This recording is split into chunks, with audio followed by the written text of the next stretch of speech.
Have you heard about the Chinese man who lost his horse?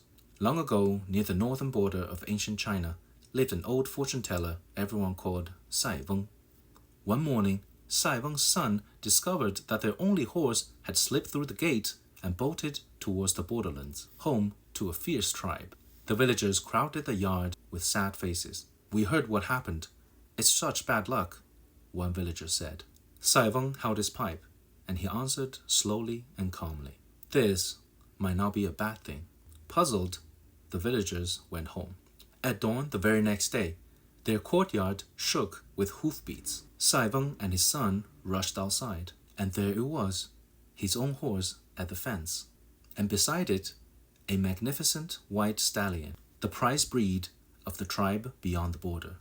His son jumped and whooped. The news spread like wildfire. The villagers gathered again, clapping with joy. Sai Weng, however, did not smile. He took a slow pull on his pipe and said, just as calmly, "This might not be a good thing." A week passed.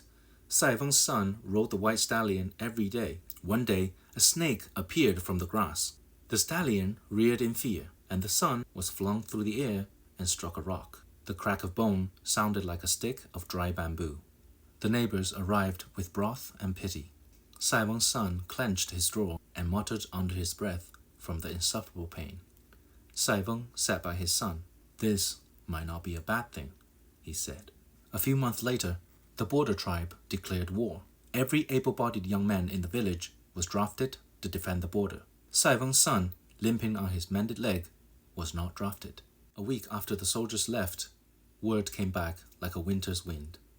They were ambushed at dusk, and there were no survivors. The son wept.